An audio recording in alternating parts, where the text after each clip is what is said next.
Good afternoon. This is All India Radio and I am Valsa Williams with the Midday News.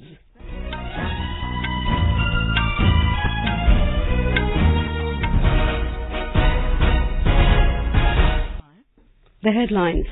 Rajya Sabha adjourned for the day following opposition uproar over National Register of Citizens issue. BSF and Assam Rifles deployed to stop further infiltration of illegal Rohingyas into India, asserts Home Minister Rajnath Singh. Prime Minister Narendra Modi says no confidence motion in Lok Sabha allowed his government to expose the opposition. New Delhi welcomes US decision to grant India's strategic trade authorization status. In Women's Hockey World Cup, India to play Italy in must-win playoff in London, and Saina Nehwal enters pre-quarterfinals of World Badminton Championships in China.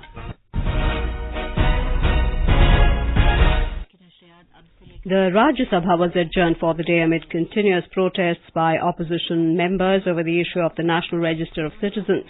BJP President Amit Shah's statement that the Assam Accord signed in 1985 remained unfulfilled due to lack of courage by the Rajiv Gandhi government led to opposition protests. Mr. Shah said it is the NDA government that has taken it up. 14 अगस्त 1985 को श्री राजीव गांधी ने एक Assam accord sign किया। Assam accord का आत्मा ही NRC था। Accord में कहा गया अवैध घुसपैठियों को पहचान कर उनको हमारे सिटीजन रजिस्टर से अलग कर नेशनल सिटीजन रजिस्टर बनाया जाएगा। कांग्रेस पार्टी के प्रधानमंत्री ने लिया हुआ ये। Reacting to this, opposition members trooped into the well, raising slogans. Amid noisy scenes, Chairman Venkaiah Naidu adjourned the House for 10 minutes. When the House reassembled, noisy scenes continued and it was adjourned for the day. Initiating the discussion earlier today, Leader of Opposition Ghulam Nabi Azad said the issue is related to human rights affecting over 40 lakh people in Assam. He said the issue should not be politicized. He suggested that the onus of proving citizenship should be on the government also, and the concerned individual should be extended legal assistance. TMC and Samajwadi Party today staged a protest in Parliament House complex over NRC Assam issue. Displaying placards, the MPs alleged that Indian citizens have been left out of the NRC draft list. Senior TMC leaders Sujit Bandyopadhyay and Shaugato Roy and Professor Ram Gopal Yadav of Samajwadi Party were among those who joined the protest. In Assam, the ruling BJP has said the National Register of Citizenship NRC will end the vote bank politics of the Congress. Talking to AIR, party spokesperson Syed Maminul Awal said the NRC is not based on religion but to identify Indian and non-Indian citizens staying in the state. He was reacting to State Congress President Ripun Bora's tweet alleging the BJP is trying to play politics of polarization as 40 lakh names had not appeared in the NRC draft. Ahom Gana Parishad spokesperson Tapan Das said the party would not allow any sort of conspiracy against the NRC. In Assam, the daunting task of updating the National Register of Citizens of 1951 was successfully done by over 60,000 employees. Senior IAS officer Pratik Hajela, who was given the responsibility to update the NRC, led the team as the state NRC coordinator. The complete NRC draft was published yesterday. A report. 6 years of planning and proper executions were required to update the NRC. Technology played a key role in digitization of the old records up to the 1971, including the NRC of 1951. Over 2 crore legacy data codes were also generated. The digitization idea was conceptualized by Pratik Hajela and executed by a private group. Dedication of over 60,000 employees make the updation process successful. The NRC updation process has also reunited a lot of families in Assam during the course of verification. Manas Patil Sharma, AR News, Guwahati. Home Minister Rajnath Singh today said the Border Security Force and Assam Rifles have been deployed to stop further infiltration of illegal Rohingyas into the country. Replying to supplementaries during question hour in the Lok Sabha, Mr. Singh said the centre has already issued an advisory to the states to monitor movement of Rohingyas and not to let them spread. जहां तक Rohingyas को deport करने का प्रश्न है, उस संबंध में राज्य सरकारों से हम लोगों ने ये अनुरोध किया है कि उनकी गणना कराने के बाद, आइडेंटिफिकेशन के बाद कितनी संख्या में रोहिंग्या आपकी स्टेट में रह रहे हैं, यह सारी जानकारी आप केंद्र सरकार को भेजें और हमारे पास जब यह जानकारी आ जाएगी तो हम इस संबंध में विदेश मंत्रालय को अपनी जानकारी देंगे और विदेश मंत्रालय फिर म्यांमार से बात करके उनको डिपोर्ट करने का प्रयास करें। The government has said that some of the Rohingya migrants living in India have been involved in illegal activities. Responding to a series of supplementaries in the Lok Sabha, Minister of State for Home, Kiren Rijiju, today made it clear that Rohingyas do not have the status of refugees but are illegal migrants. जो Rohingyas है वो इस देश में refugee के status नहीं है, वो इलीगल माइग्रेंट के रूप में यहाँ आया है और जो इलीगल है तो उसको सरकार की तरफ से कोई सुविधा देने का सवाल ही पैदा नहीं होता है। जो सरकार है संविधान के मुताबिक जो इंडियन सिटीजन है उनका राइट का हम पहले ध्यान रखेंगे। अगर इलीगली कोई रजिस्ट्रेशन हुआ है तो उसका खिलाफ कार्रवाई किया जाएगा। Prime Minister Narendra Modi today took a jibe at the Congress and other opposition parties over the no-confidence motion in the Lok Sabha against his government, saying he was thankful to them as they allowed him to expose the opposition's hollowness. Addressing the BJP parliamentary party meeting in New Delhi, Mr. Modi said the motion brought by the opposition underscored its political immaturity and lack of understanding and substance. Briefing reporters, Parliamentary Affairs Minister Anand Kumar quoted the Prime Minister as saying that all the members of NDA allies should be felicitated for winning the no-confidence motion. Mr. Modi also praised Home Minister Rajnath Singh's speech on the motion and asked party members to take it to the masses.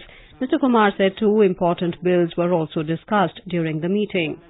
संसदीय दल की बैठक में दो महत्वपूर्ण bill के बारे में हमने चर्चा की।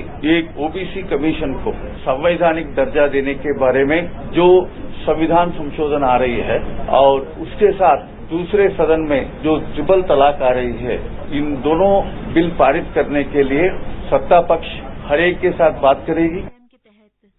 DMK Chief and former Chief Minister M. Karunanidhi continues to be in the ICU of a hospital in Chennai. State Health Minister Dr. Vijay Bhaskar said that the 94-year-old leader was breathing on his own. He also said a medical team was monitoring his health. This is All India Radio giving you the news. For quick news updates round the clock, follow us on Twitter at AIR News Alerts.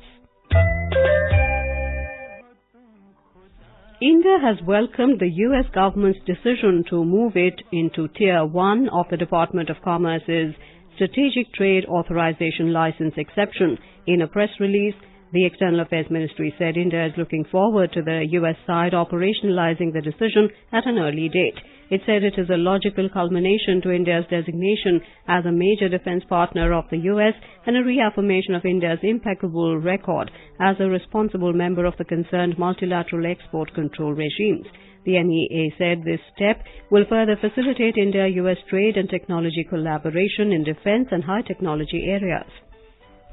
The Myanmar government has appointed an independent commission to investigate alleged human rights abuses against the ethnic Rohingya minority. Myanmar's security forces are accused of massacres during a crackdown following attacks on police posts by a Rohingya armed group last year. Nearly 700,000 Rohingya Muslims have fled northern Rakhine state to Bangladesh since the crackdown. In Afghanistan, at least 11 people were killed and 31 others injured when a roadside bomb hit a Kabul-bound passenger bus today. Provincial government spokesman Nasir Mehri said the explosion happened early morning in Bala Baluk district of Farah province. No group immediately claimed responsibility for the bombing. In Japan, more than 300 people have lost their lives this month in weather-related disasters. Disaster authorities said at least 220 people were killed early this month by severe flooding and landslides in western Japan, with 9 people still missing and presumed dead. Bharatiya Janata Party General Secretary and Director India Foundation Ram Madhav has said that India has extended its full support in Nepal's endeavour to emerge as a parliamentary democracy. Delivering a keynote address at Nepal-India Think Tank Summit in Kathmandu this morning, Mr. Madhav said that Prime Minister Narendra Modi's Neighbourhood First policy focuses on the development of all neighbouring countries. One very important element of this Neighbourhood First policy of India is together we grow. In our relations with Nepal, As with all the other neighboring countries, we are guided by the policy of sovereign equality. As two sovereign neighbors, we two countries have to understand each other's strategic priorities and concerns. We have mature leaders handling the bilateral relations in our countries who understand these priorities and concerns. Himachal Pradesh has secured the first place for successfully implementing the Pradhan Mantri Matritva Vandana Yojana in the category of small states. The purpose of this scheme is to provide financial assistance to pregnant women and lactating mothers on the birth of their first child. Here is a ground report.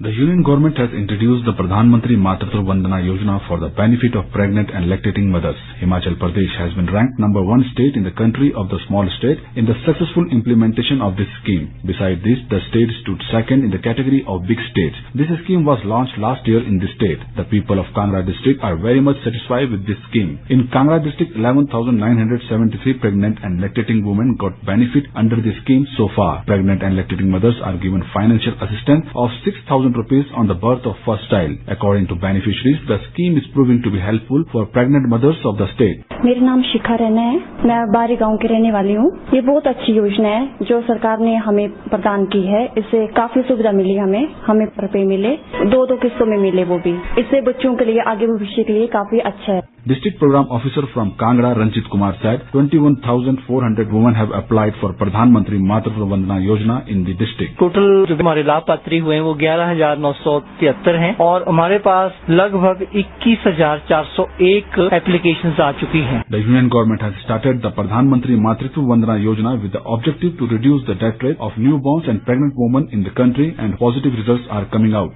Sanjeev Sundaryal, AIR News, Shimla.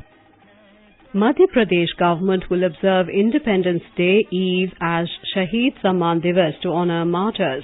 The decision to this effect was taken at a cabinet meeting in Bhopal yesterday. More from our correspondent. It will be a comprehensive program and spread across all the villages, blocks and districts of the Madhya Pradesh, where rallies will be organized to mark the day. The martyrs will be paid homage and the relatives of the martyrs will also be honoured on the day. Ministers, Member of Parliament and the State Legislative Assembly and Chief Minister himself will meet family members of the martyrs on the occasion. Sanjeev Sharma, AIR News, Bhopal. Delhiites woke up to a cloudy morning today. The humidity level was recorded at 71%. The Met Department said the maximum temperature is likely to settle around 34 degrees Celsius with the minimum temperature at 28 degrees today. It has forecast light rain in parts of the city towards the evening. India will take on Italy in their must-win playoff match of the Women's Hockey World Cup at London tonight. The match will begin at 10:30 p.m. Indian time. The winner will meet Ireland in the quarter-finals on Thursday. The semi-finals of the quadrennial event will be played on Saturday with the final slated for Sunday. Ace Indian shuttler Saina Nehwal today entered the pre-quarterfinals of the World Badminton Championships at Nanjing, China. Saina, seeded 10th, defeated Turkey's Aliye Demirbag 21-17, 21-8 in her second-round match to progress. Saina had bagged a bronze medal at the championships last year. World number 3 PV Sindhu, who won the silver medal last year, will play her second-round match against Fitriani of Indonesia later in the tournament. Earlier today, Kidambi Srikanth and B. Sai Praneeth progressed to the men's singles second round. Sameer Verma and H.S. Pranoy have already made it to the second round. In some more news, Maharashtra Chief Minister Devendra Fadnavis today chaired a meeting of the Home Department to take stock of the situation in the state after violent protests demanding reservations for the Maratha community. Meanwhile, protesters have blocked the Nashik-Pune highway today and the state transport service has been suspended. And now, before we end the bulletin, the headlines once again. Rajya Sabha adjourned for the day following opposition uproar over National Register of Citizens issue. BSF and Assam Rifles deployed to stop further infiltration of illegal Rohingyas into India, asserts Home Minister Rajnath Singh. Prime Minister Narendra Modi says no confidence motion in Lok Sabha allowed his government to expose the opposition. New Delhi welcomes US decision to grant India strategic trade authorization status. In Women's Hockey World Cup, India to play Italy in must-win playoff in London. And Saina Nehwal enters pre-quarterfinals of World Badminton Championships in China. For details of these stories and more, log on to our website www.newsonair.nic.in. And with that, we end the Midday News.